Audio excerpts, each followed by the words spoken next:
आज हम बनाने वाले हैं एक वेस्ट पैंट से डेनिम बास्केट जो कि आपकी बहुत ज़्यादा स्टोरेज को करेगी कवर और आपके बहुत सी मुश्किल को करेगी आसान, और ये ज़ीरो कॉस्ट के साथ आपकी अलमारियों की जीनत बनेगी।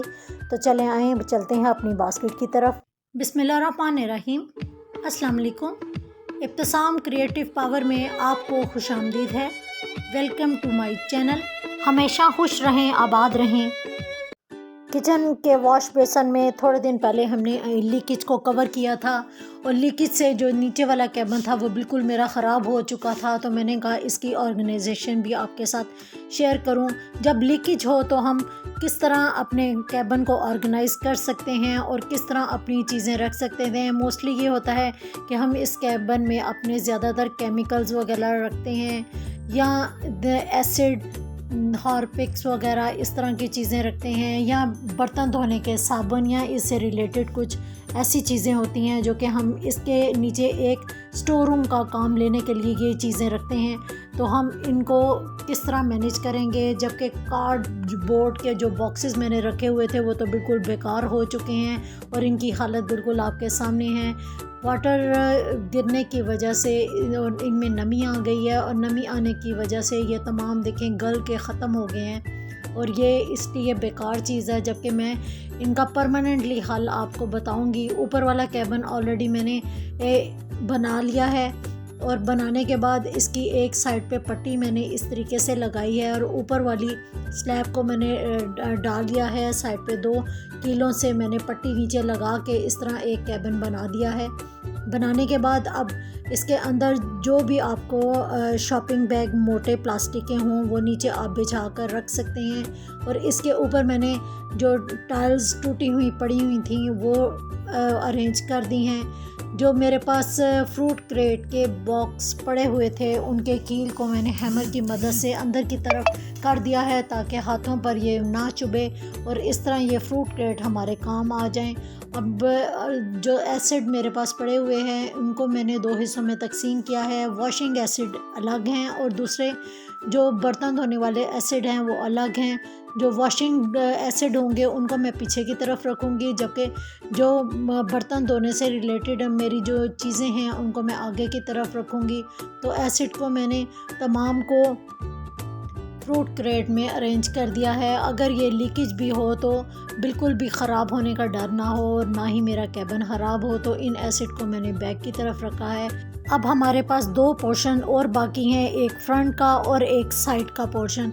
इस तरीके से 2 पोर्शन बाकी हैं, लेकिन जहाँ पर पानी गिरता है वहाँ पर मैंने टाइल को अरेंज कर दिया है। लेकिन जो शैंक का साइड का हिस्सा है वहाँ पर पानी की लीकेज का डर नहीं है, तो इसलिए उसको साइड पर ही रखा है। वहाँ पर मैंने टाइल्स अरेंज नहीं की। एक मोटा कार्डबोर्ड लिया है, ये काफ़ी हार्ड कार्डबोर्ड है जो कि बिल्कुल भी नहीं टूटता।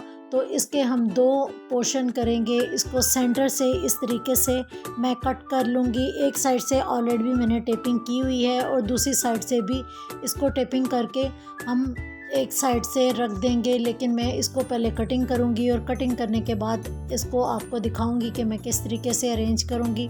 एक कार्डबोर्ड को टेप करके मैंने एक साइड पे रखा है, दूसरे कार्डबोर्ड को दोबारा से मैं इस तरीके से रखूँगी और इसको भी टेप लगाकर बंद कर दूँगी। अब हमारे पास 2 कार्डबोर्ड के पोर्शंस बन गए हैं, तो इनको मैं इस तरीके से आगे की तरफ अरेंज करूँगी। और बर्तन धोने वाले जो सोप वगैरह हैं इनको मैं इस साइड पे रखूँगी, जबकि दूसरी साइड पे मैंने जो अपनी कुंडी और इससे रिलेटेड जो चीज़ें हैं वो रखी हैं, क्योंकि मुझे ये ब्रशेज़ वगैरह भी किचन में यूज़ में आते रहते हैं। तो इस तरीके से ऊपर जो है मैंने दूसरे अपने छोटे केमिकल्स जो घर में इस्तेमाल होने वाले स्टेन रिमूवर वगैरह हैं और साइड पे इस तरीके से एक ऑर्गेनाइज़र लगा कर मैंने एप्रन, ग्लास और वॉश बेसिन के लिए टॉवल इसके अंदर रखे हैं। इस तरह मेरा ये पूरा कैबिन अरेंज हो जाता है। डेली रूटीन के साथ साथ अपना भी ख़ास ख्याल रखना चाहिए और कैल्शियम सप्लीमेंट तो लाजमी लेना चाहिए और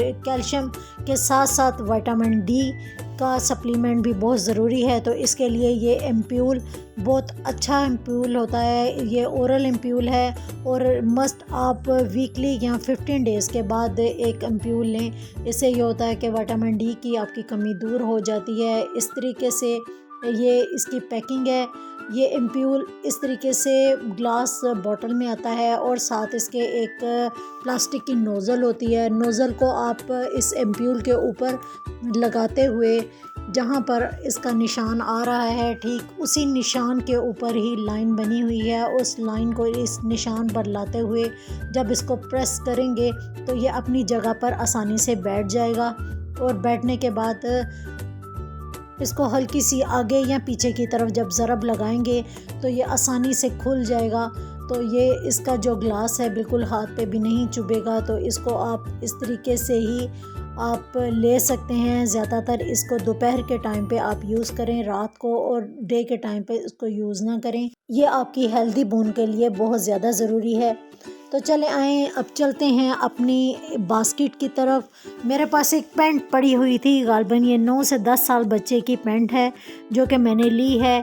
जो मैं बास्केट बना रही हूँ उसकी लंबाई और चौड़ाई इसके मुताबिक पूरी आ जाएगी। तो पैंट को मैंने साइड से इसकी कटिंग कर ली है। कटिंग करने के बाद इसको मैंने साइड दरमियान से उधेड़ दिया है और इसका जो इलास्टिक लगा हुआ था सीज़र से उसको अलग कर दिया है।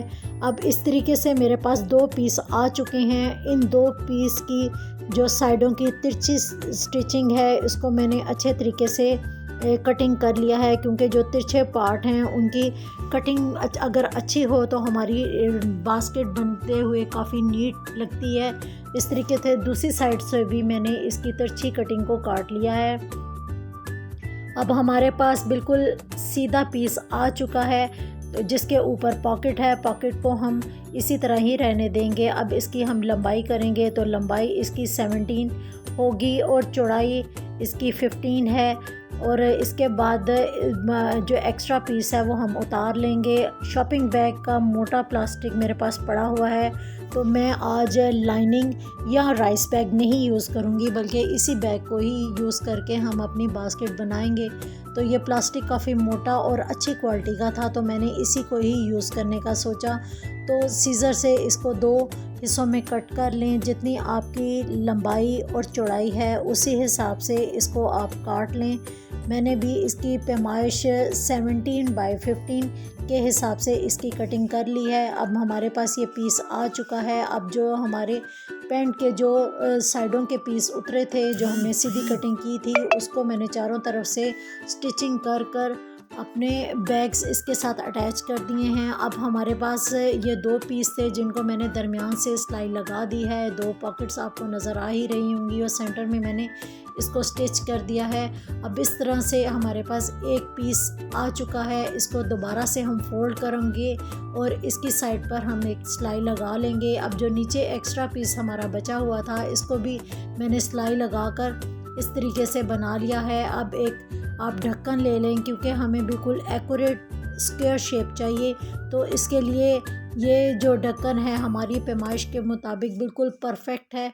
तो इसी तरीके से इसको मार्क कर लें। मार्क करने के बाद इसकी कटिंग जो है वो बिल्कुल अच्छे तरीके से हो जाएगी, क्योंकि जो हमने ऊपर ढक्कन रखा है बिल्कुल परफेक्ट शेप से हमारी इसकी कटिंग आ जाएगी। तो मैंने इस तरह के 2 स्क्वायर काटे हैं। एक स्क्वायर हमारा पैंट के पीस का ही था और दूसरा स्क्वायर जो था वो मैंने एक ब्लैक कपड़े का लिया है, क्योंकि हमने ये नीचे की तरफ रखना है और कपड़े के ऊपर की तरफ। और प्रिंट एक कपड़ा सेम ऊपर वाली पैमाइश के हिसाब से ही मैंने कटिंग कर लिया है और उसको भी सेम मैंने दोनों साइडों से सिलाई लगाकर तैयार कर दिया है।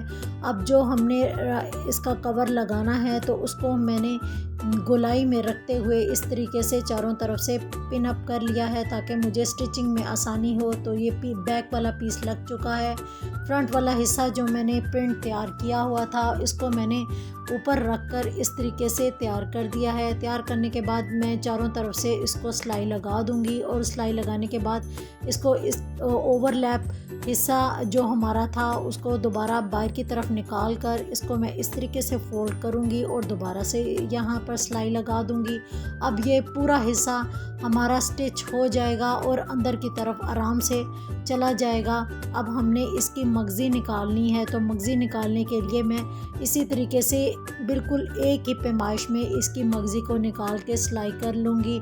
पॉकेट्स में हम अपनी छोटी छोटी काफ़ी ज़्यादा चीज़ें भी रख सकते हैं। ये एक हैवी लोड बास्केट आपकी तैयार हो जाएगी। इसमें काफ़ी ज़्यादा कपड़े आ जाएंगे और आपकी अलमारी में भी रख सकते हैं। चाहे तो आप इसको अपने बेड के नीचे या साइड टेबल की साइड पर अपने बिस्तर वगैरह रखने के लिए भी यूज़ कर सकते हैं। मैं उम्मीद करती हूँ कि मेरी ये हैवी स्टोरेज डेनिम बास्केट आपको पसंद आई होगी, तो दुआ में ज़रूर याद रखिएगा। अल्लाह हाफिज़।